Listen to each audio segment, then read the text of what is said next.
From the heart of ZIZ Radio comes a political talk show like no other. The Edge, with host Devon Cornelius giving you his take on the biggest stories happening in governance today. Got something to say? Let's hear it. Give us a call at 869-465-2555, Monday to Friday from 11 a.m. to 12 noon. One solid hour of in-depth analysis of the machinery that makes our country tick. The Edge, cutting into the matters at hand.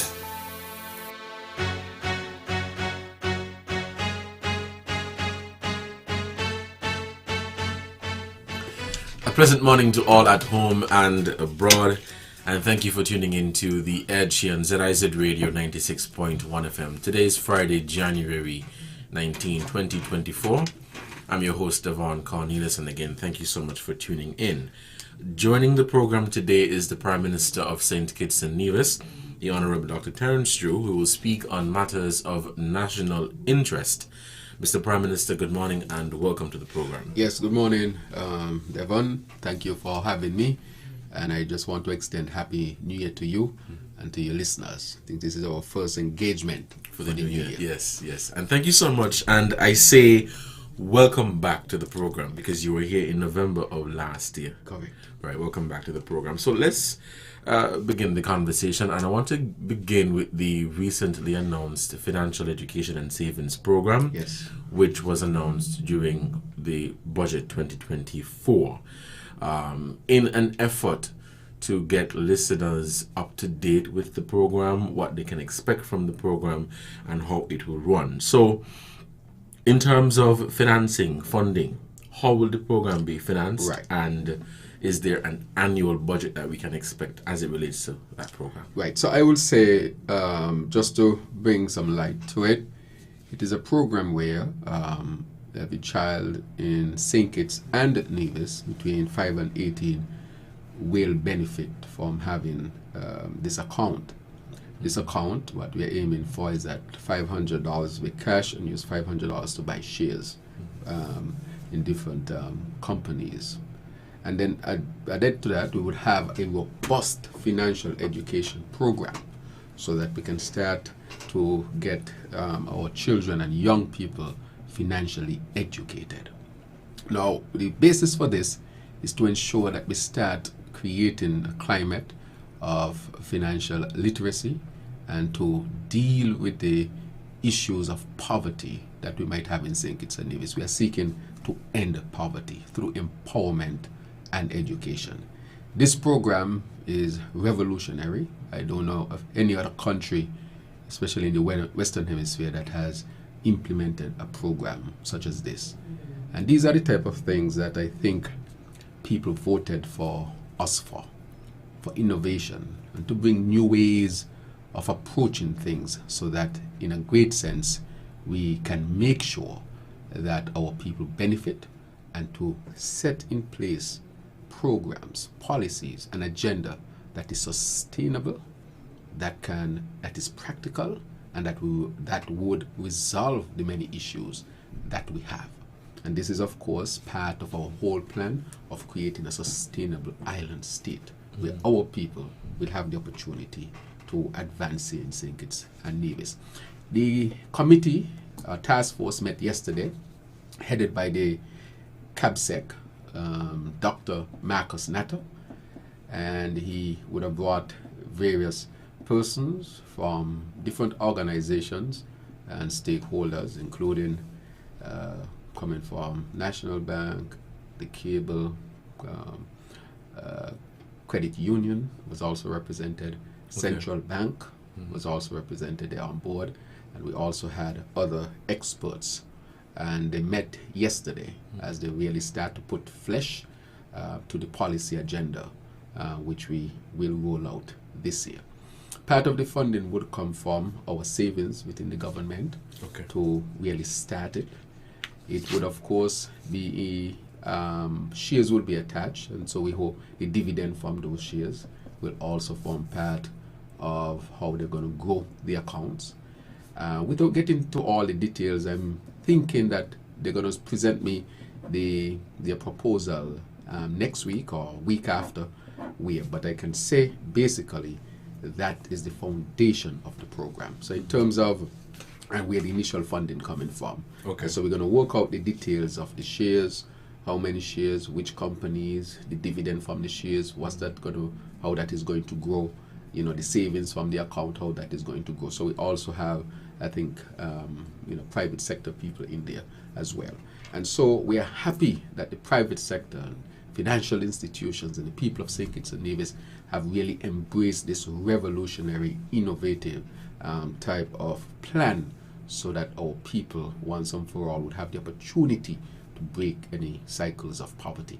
And the good thing about this is it doesn't matter who your parent is or where you come from or how much they work for, you will equally benefit. And so in a sense, it's really to really bridge the gap in St. Kitts and Nevis so that the people can have a sense of equity and an opportunity to really do well in St. Kitts and Nevis. And so I'm excited about it.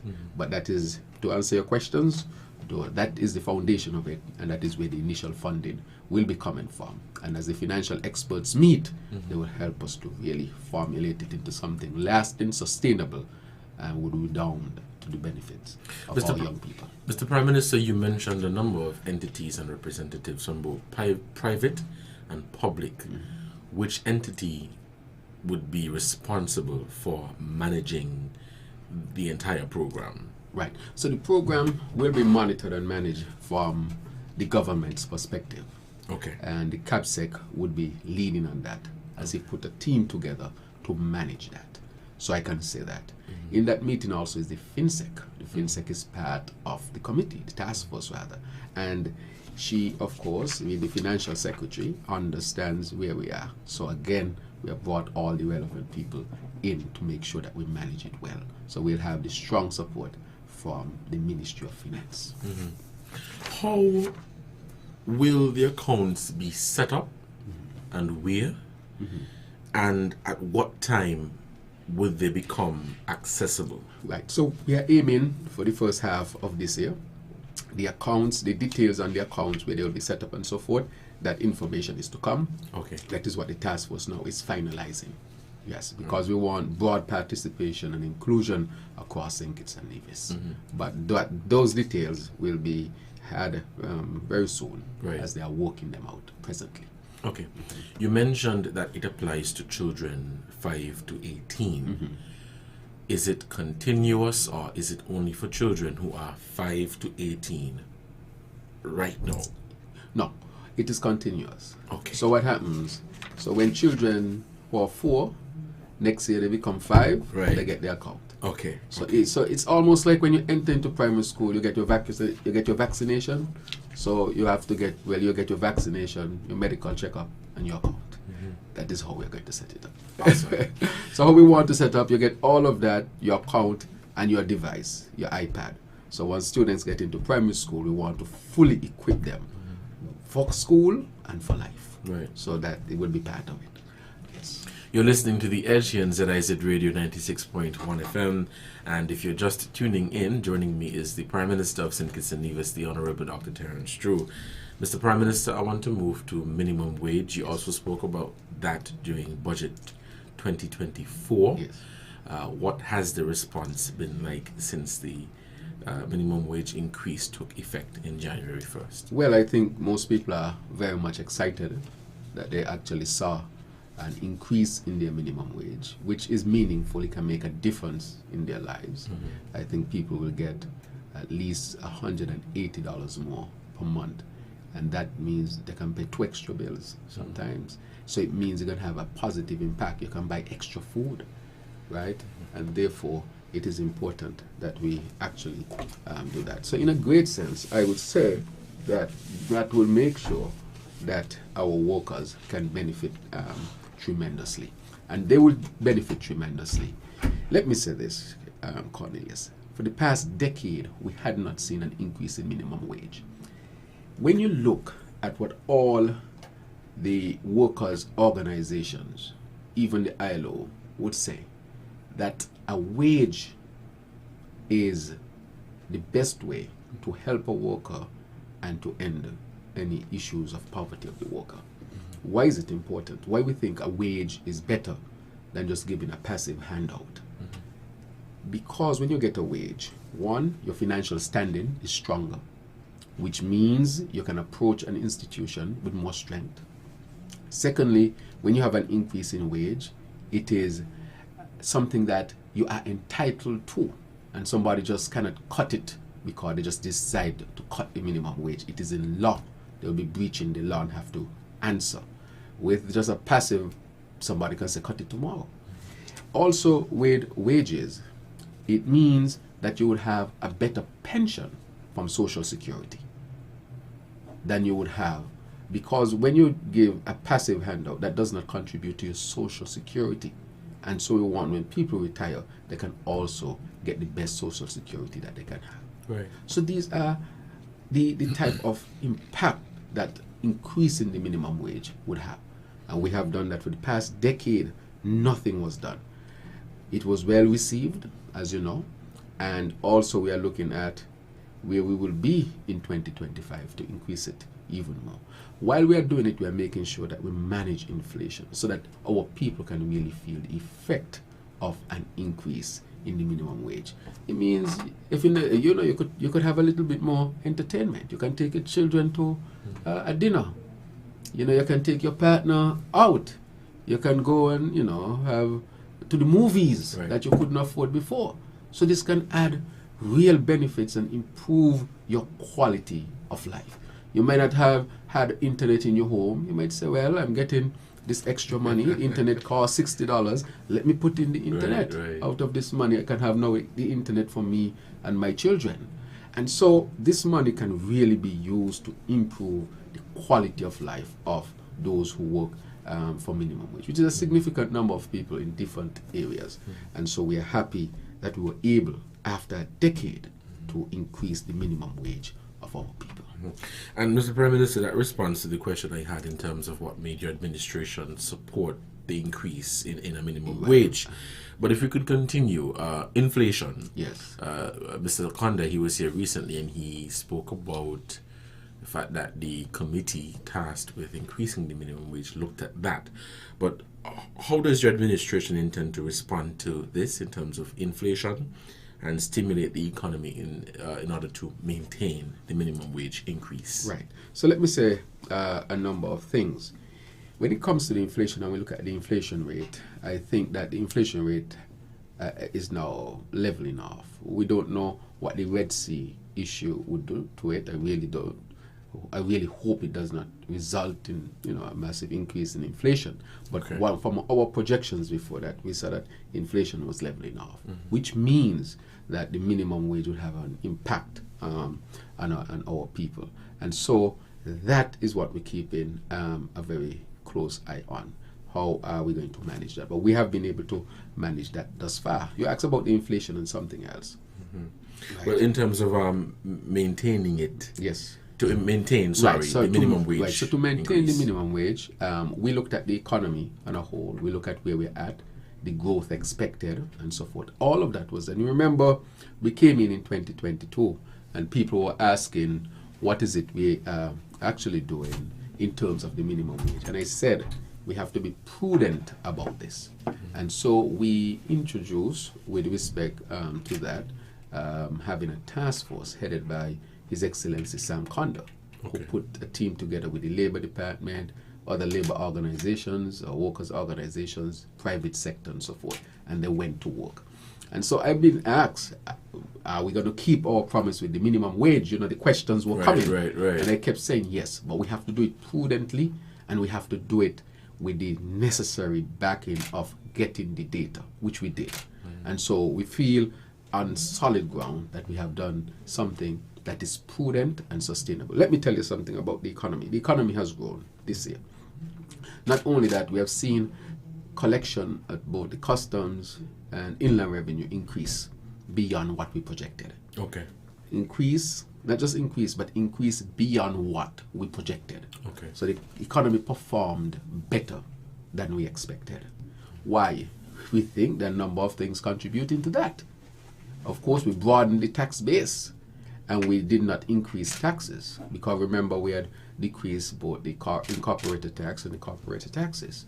Those taxes were decreased, and we kept them. Even though we were advised to increase them, we said, let us look and see if we broaden the base, if we can have increase in revenue without putting some extra strain on business. If it becomes necessary, then it becomes necessary. Right. But we did it, and we recognized we were able to reach our target and surpass our target. So even businesses got a break, and the coffers of the government did not suffer as a result. And therefore, that is the best scenario you can be in. If you can keep your taxes low and still have the same revenue or more, it means therefore that you can stimulate the economy, because business keep more of the money, they can hire more people, they can invest more, and that in itself helps to further stimulate the economy. So this has been a win-win, and it is because we were prudent, we managed well. One of the things I think is coming out of it is because we are putting in place the good governance laws and to deal with integrity. I think if we send a strong message that we have to eliminate corruption as much as possible, that in itself stimulates an economy, because then people feel that they have a real chance to be successful.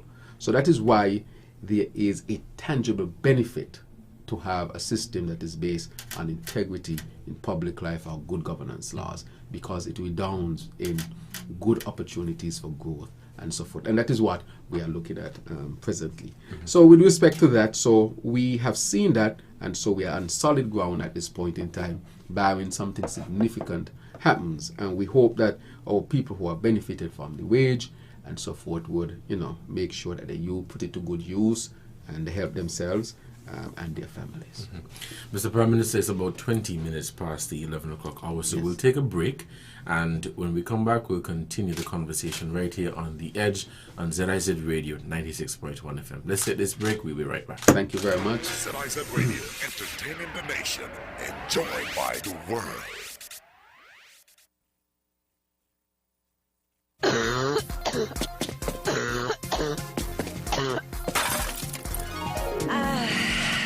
Reach for DPH Cough and Cold for all your cold and flu symptoms. Relief, rest, and ready again. Also available in children's formulation. From the heart of ZIZ Radio comes a political talk show like no other. The Edge, with host Devon Cornelius giving you his take on the biggest stories happening in governance today. Got something to say? Let's hear it. Give us a call at 869-465-2555, Monday to Friday from 11 a.m. to 12 noon. One solid hour of in-depth analysis of the machinery that makes our country tick. The Edge, cutting into the matters at hand.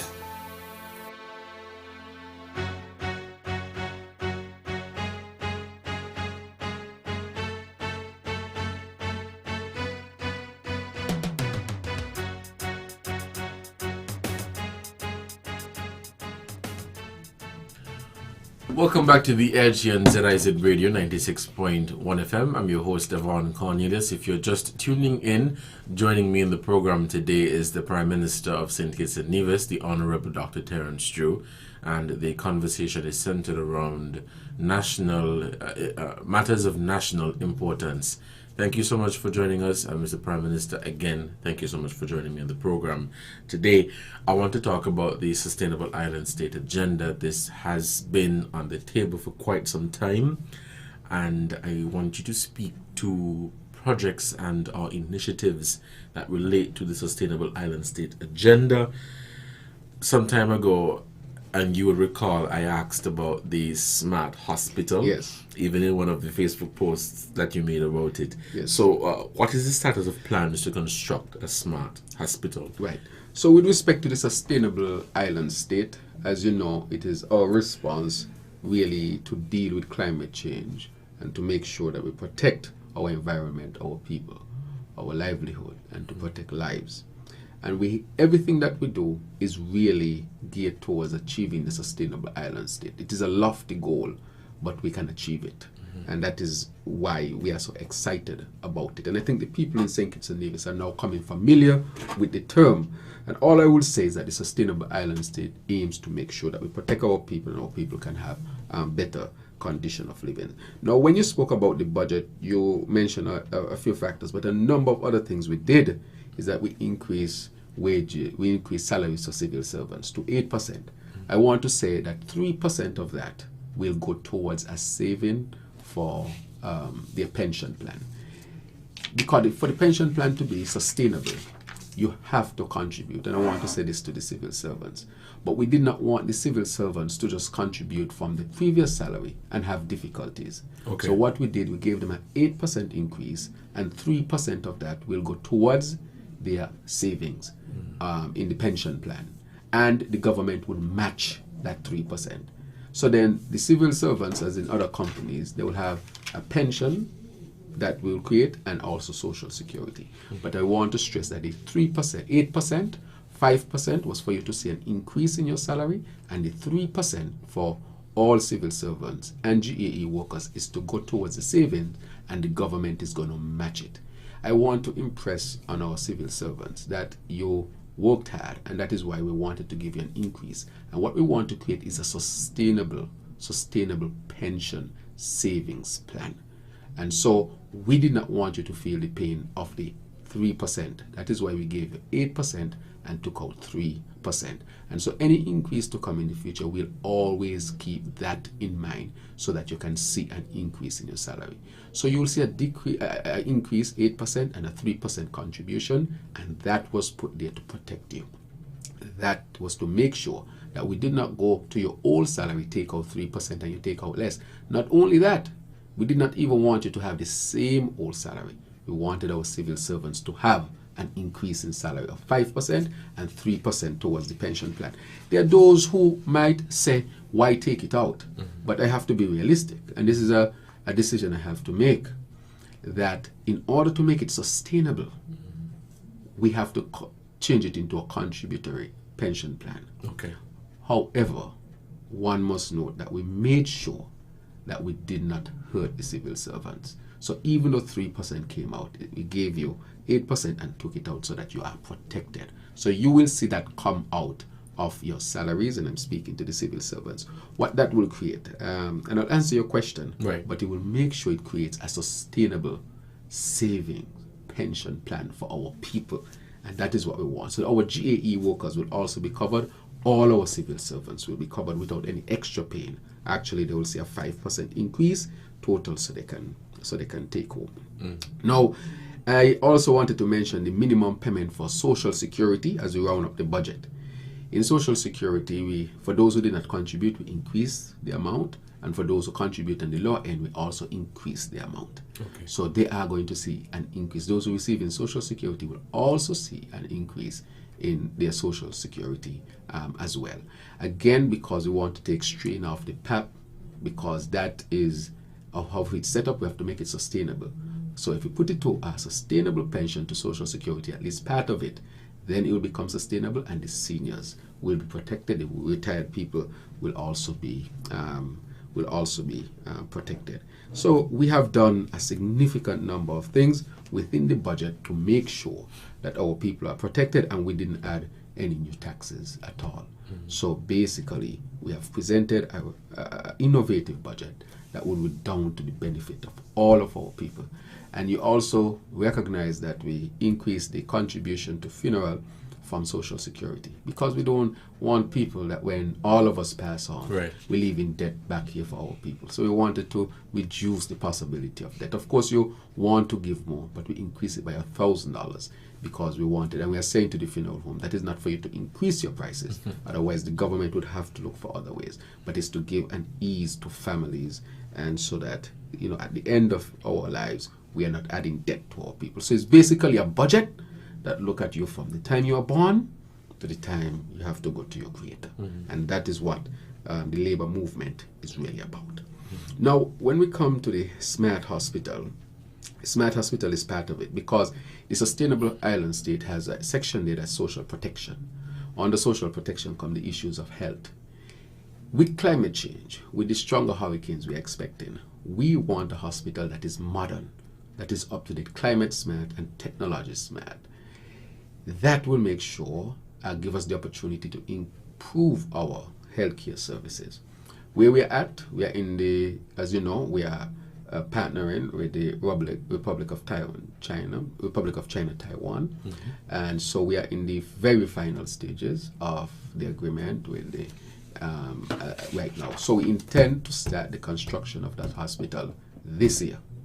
However, we are not waiting until the hospital is constructed to start to improve healthcare services. Okay. We now at the JNF has the most specialists ever, and I want to announce that we brought in a specialist just 2 days ago from Cuba who is a specialist in endocrinology. What does that mean? A specialist who looks specifically after persons with diabetes, thyroid problem, hormonal problems. We have never had a person with that specialty here in St. Kitts Permanent. You'll have visiting doctors, but now we have a specialist who will be working with the government to help us to deal with cholesterol, diabetes, thyroid problem, and hormonal problems in general. We also brought in a nurse anesthetist to work in the theater or operating room, because we are launching, as you know, we have launched our renal transplant program. We are doing significant work at the hospital. The foyer, if you go there, you'll see the changes. We're going to modernize its look. We're fixing up the back part of the hospital, the morgue, the roof part. We are going to attack the kitchen. We have put AC in the medical ward and the surgical ward. And so if people go there, they will see this continued improvement. Not just improvement in the physical, but in terms of the services. We are offering as well new CT scan that is to come here by April. The MRI will come later this year as well, because we are now going to construct the housing and stuff and so forth for the MRI machine. So to answer your question, the smart hospital, that is in the final stages, and we will start construction of that hospital this year. Still on the Sustainable Island State agenda, geothermal. Yes. Where are we Right. with geothermal? So geothermal, as was said before, these resources are Nevis.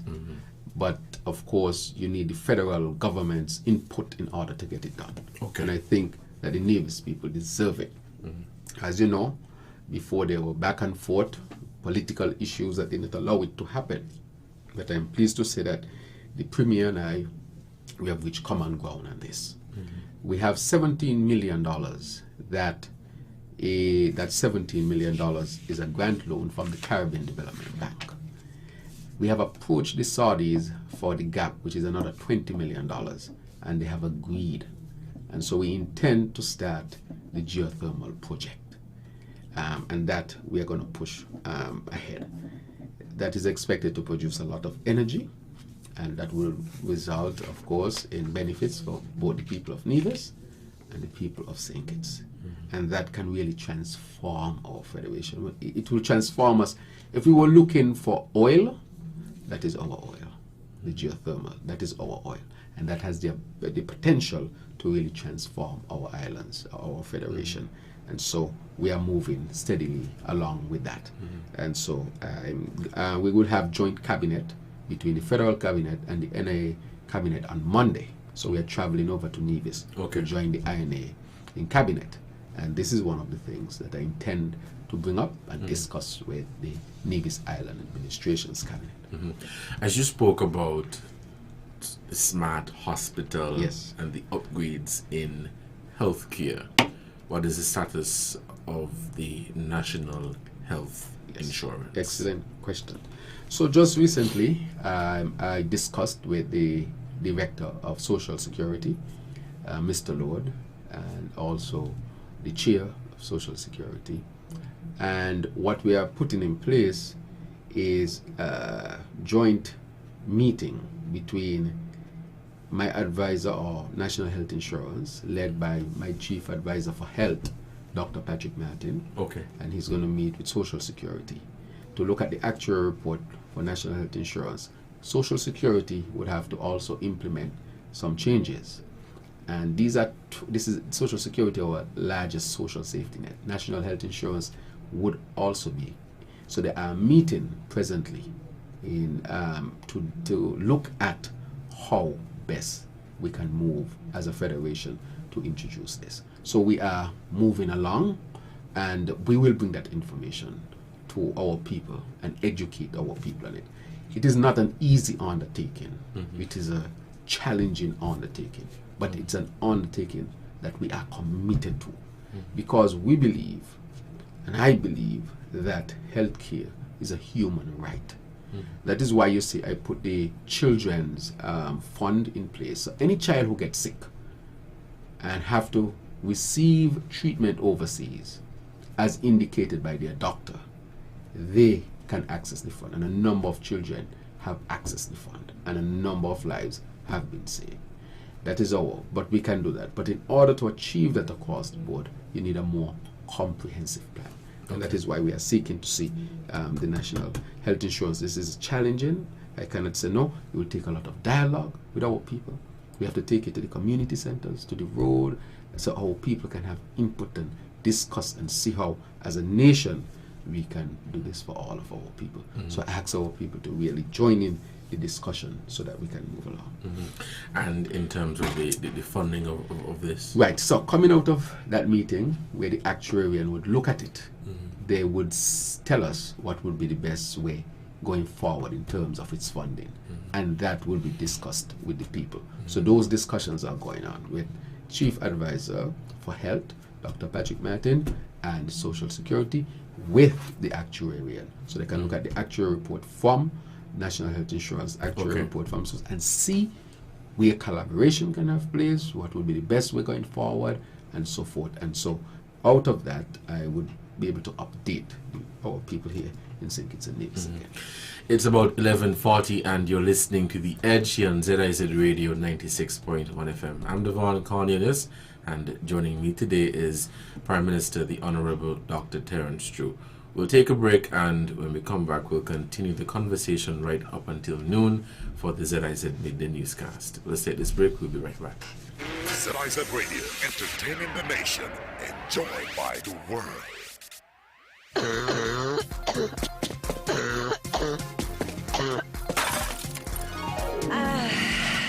Reach for DPH Cough and Cold for all your cold and flu symptoms, relief, rest, and ready again. Also available in children's formulation.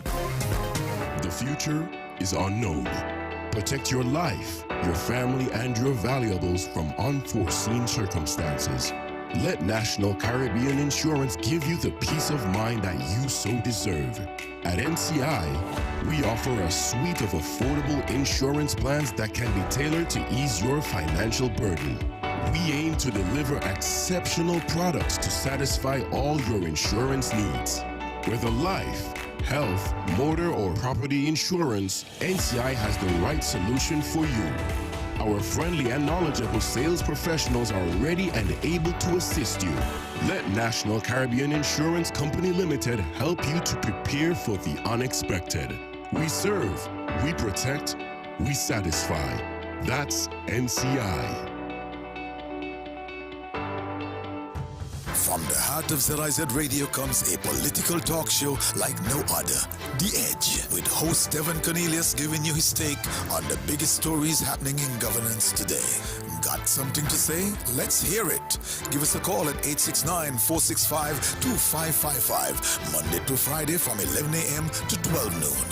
One solid hour of in-depth analysis of the machinery that makes our country tick. The Edge, cutting into the matters at hand.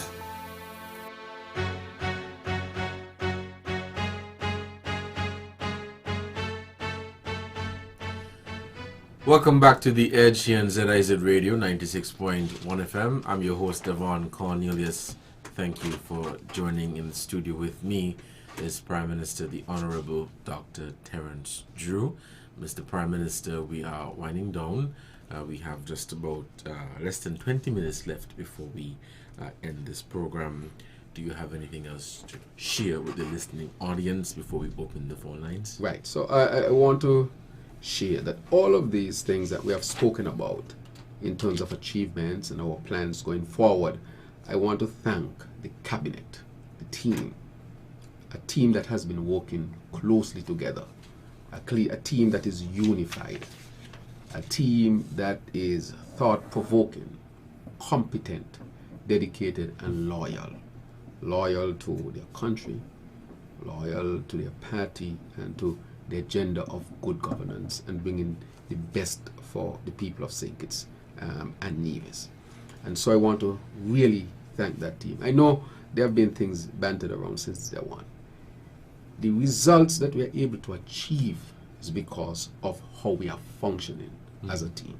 And I want to thank all of them. Usually the thank yous come at the end, but before that. So I want to thank, Yes. and they have been complying with the integrity in public life agenda. So even when questions are raised of any member of my team, I don't take it lightly. I look at it, and I can say without a doubt that they maintain exceptional integrity. I want to say that thank, therefore, the Honorable Conway Maynard, who is the Minister of Infrastructure et al. I want to also thank the Honorable Dr. Denzel Douglas, Deputy Prime Minister Dr. Jeffrey Hanley, the Honorable Marsha Henderson, Honorable Samuel Duggins, to thank our senators as well, AG Gad Wilkin, and to thank Minister Iselin Phillip and Minister Dr. Joel Clark, who are the cabinet.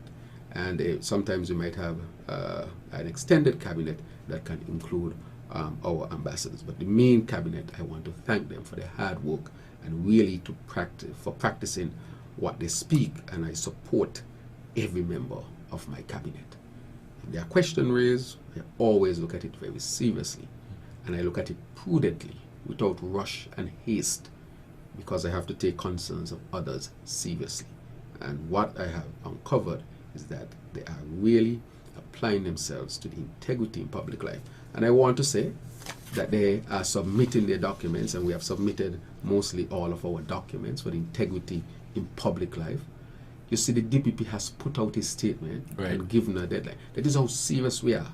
The DPP is independent, who has his powers from the Constitution. And he has said that this law is in place and he intends to enforce the law. And I support the DPP. It applies to me and every member of my cabinet. And it applies to everybody in the government. That is why I'm so confident that even when questions are raised, we have put in place laws and mechanisms to make sure that we are complying ourselves. And any member of my cabinet or the cabinet of St. Kitts and Nevis who does not comply, they too will be subjected to the office of the DPP. They are not above the law. Right. They have to be subjected to the law. And so I am happy to say that they have really worked with a high level of integrity, every single one of them. But I want the public to know that we have created ways to report any impropriety with respect to any member of the civil service, and including elected officials and those in the cabinet. And when that is done, that is taken seriously, and a prudent look, you have to take it and prudently look at it. And I can say that this cabinet is a high-functioning, unified cabinet that is sticking to the laws of the integrity, every single one of them. Thank you, Mr. Prime Minister. We will now open the phone lines and take your calls at 465-2555 or 718-5772-916. That is our overseas number. Again, call us at 465-2555. And remember to be mindful of other callers who may want to get in. We have our first call for this morning.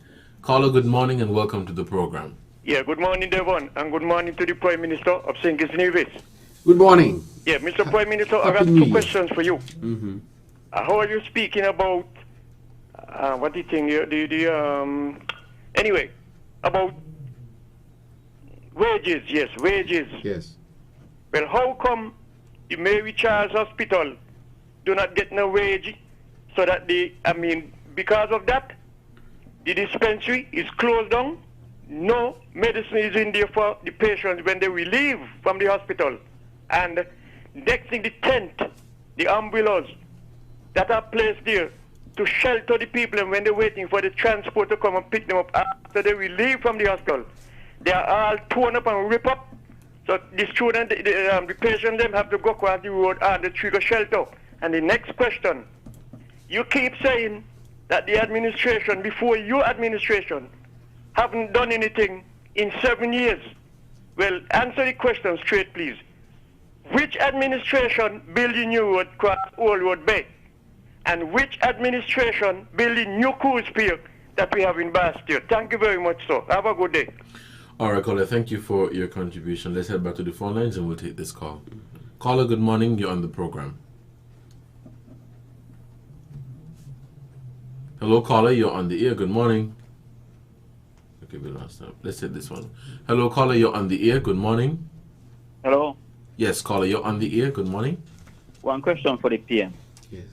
Is Navy civil servants included in that 8% raise? All right, caller, thank you for your contribution. We have any more calls? Okay, we'll take one more. Let's do. To ask the Prime Minister about the water jumps them he giving away in St. Peter's, but they passing me house straight. I wanted to know what I do to them. They passing me house straight, and everybody in Monkey gets in bin. Yeah, who's if you give your name offline, I'll make sure that is corrected, caller, because you are deserving of one yourself. So Well, probably, you need to bring a bin by me gate because other people get bin and me ain't getting none. No problem. Who is this? You want to give your name or you want to do it offline? Me don't give me name. You should find out who I be.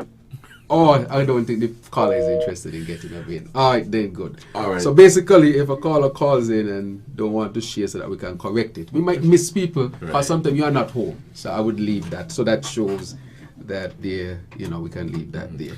Okay. Good. So I can go through the questions. Yes. He spoke about the wages. I don't know. And then Mary Charles. I don't know what the connection is.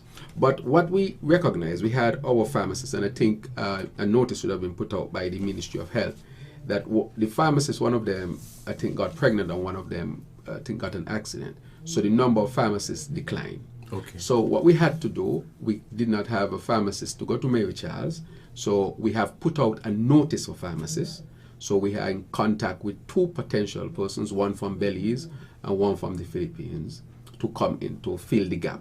In the meantime, what we do, there is medicine in the pharmacy, but because of what happened, we had to temporarily close it so they can get their medicine. So we set up a system where you can get your medicine from JNF as a result of that. So that has been a challenge, and we are now in the process of recruiting. So the caller who called, who really interested in a solution, that is where the Ministry of Health is, and that is why we had to temporarily close the pharmacy in Molyneux because of what transpired with the pharmacist who was there. But we are quickly now resolving it as we have put out a call for pharmacists, and we are in contact with 2 who would come to fill the gap.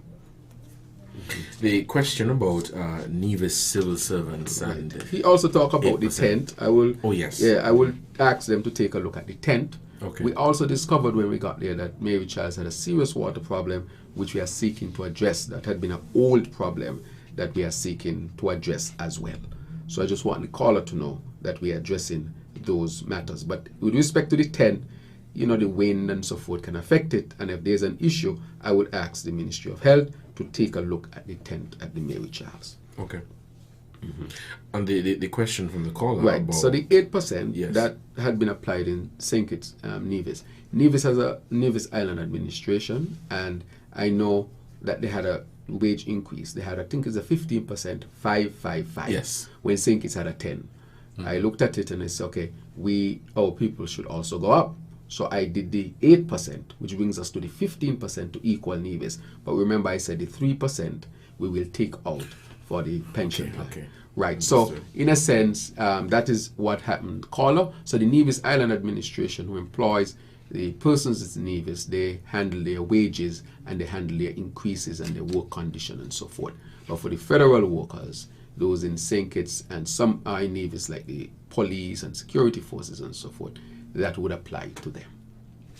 All right, thank you. And I think there was a question about Old Road Bay. Old Road Bay. Yes. So the caller previously who spoke about Mary Charles and so forth he said that I said that the previous government had not done anything.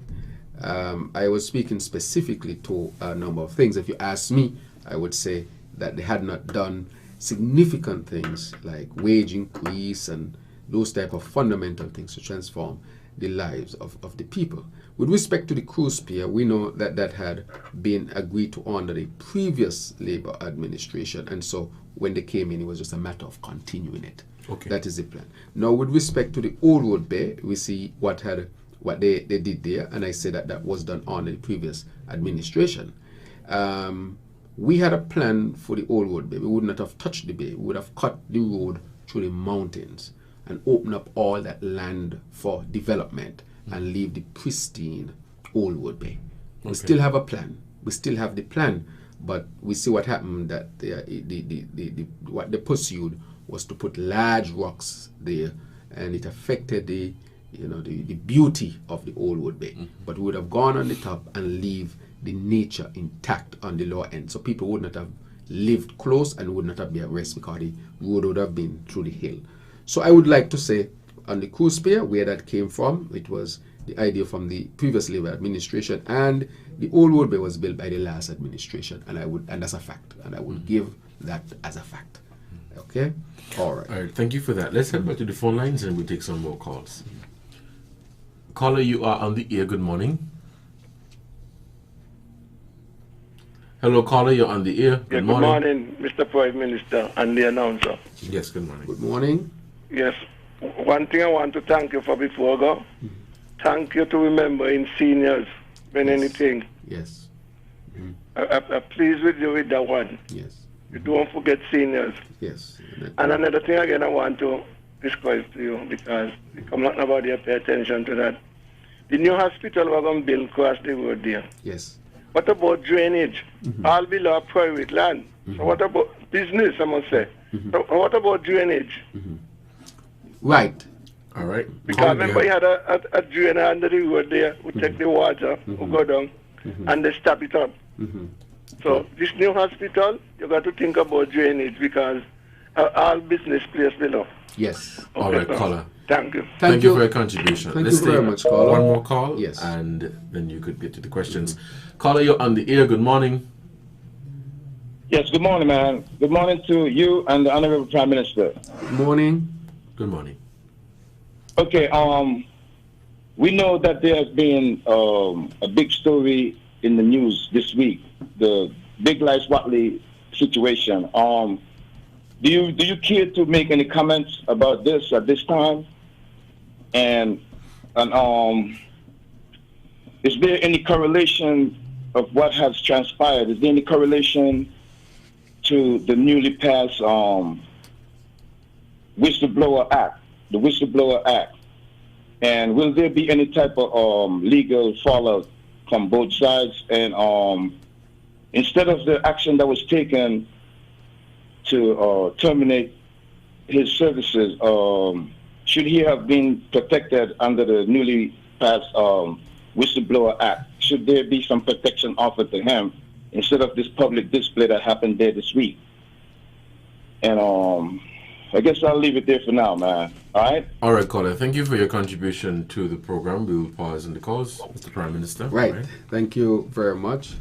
Drainage for new yes, hospital. the drainage. That is a very good point, caller, with respect to the drainage for the new hospital.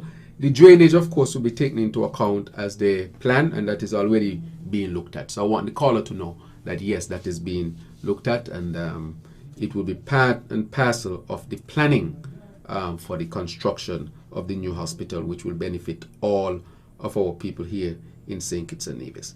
The caller also thanked me and us for remembering the seniors.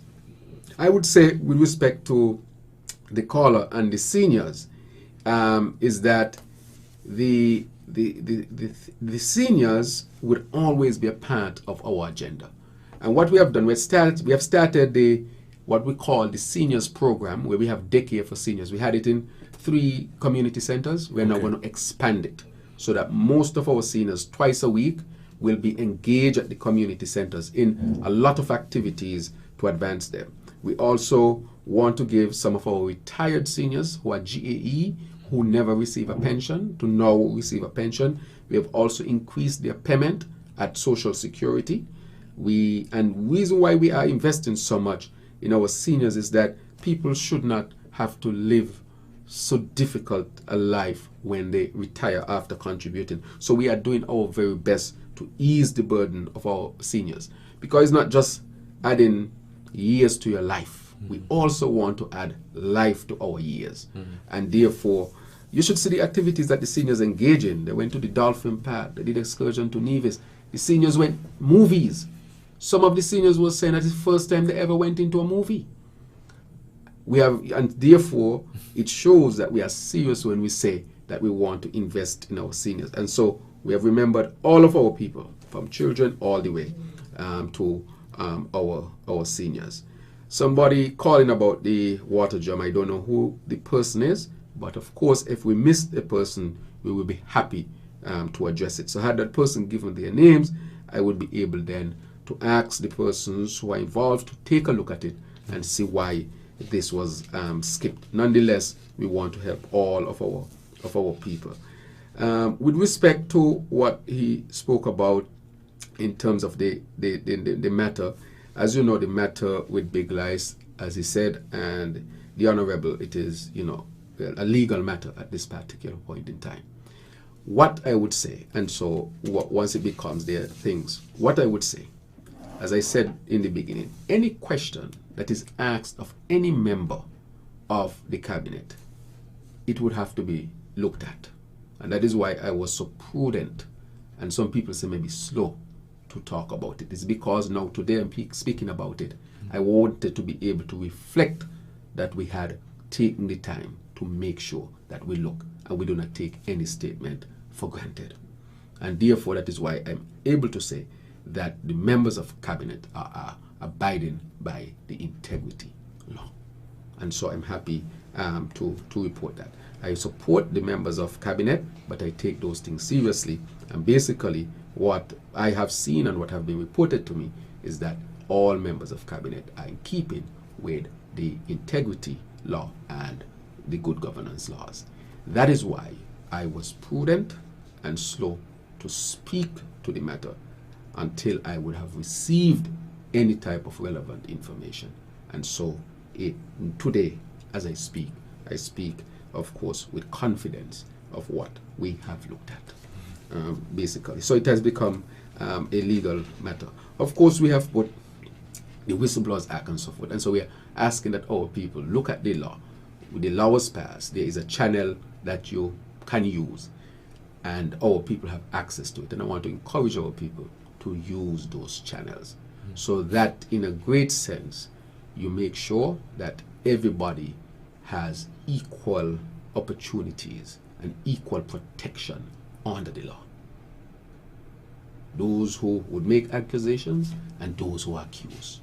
It is important that each person get, of course, their own protection under the law. And so the law is applied when it has to definitely be applied. Mr. Prime Minister, we are out of time. It's noon, and so we're going to have to bring this program to a close. I'll now give you the opportunity to make your closing comments. Right. So I want to say that the cabinet is united. The cabinet is strong. I want to say even the Honorable Convis Maynard is a part of the strong cabinet as well.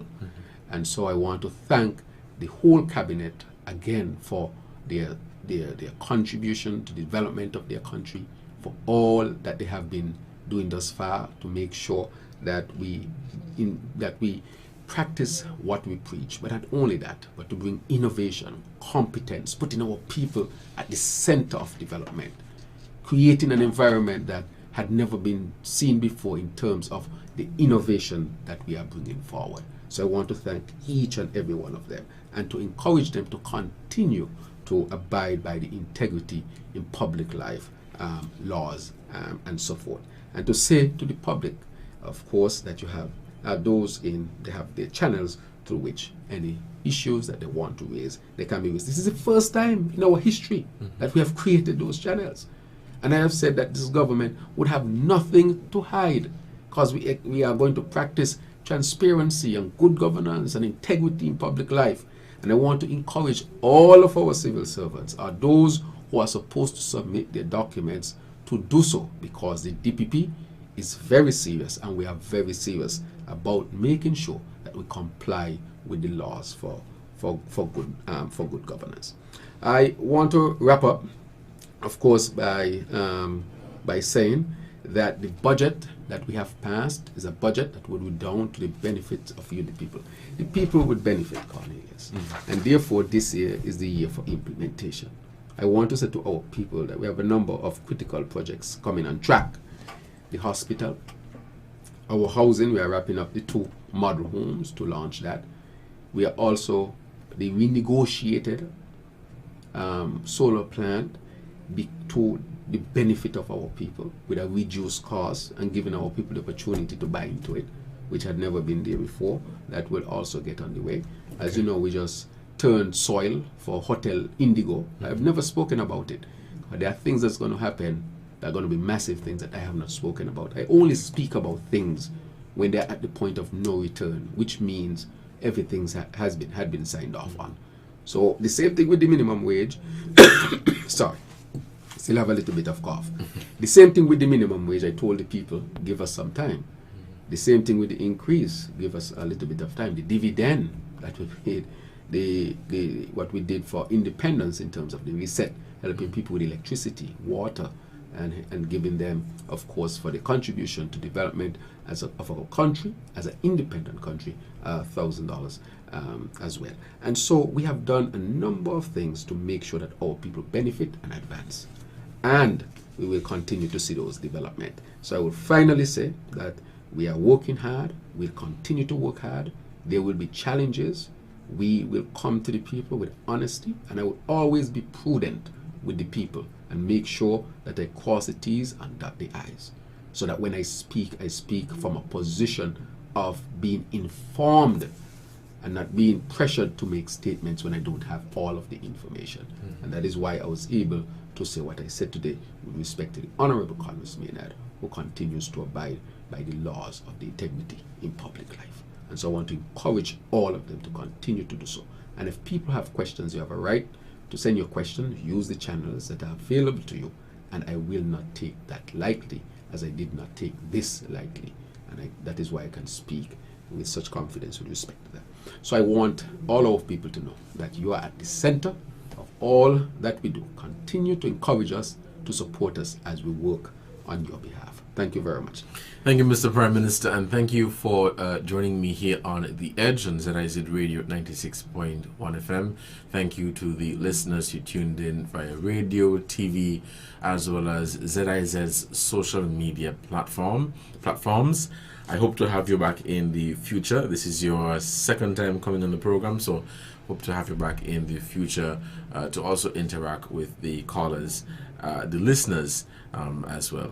Thank you, and have a good one. Thank you very much, Devon. Always a pleasure. All right.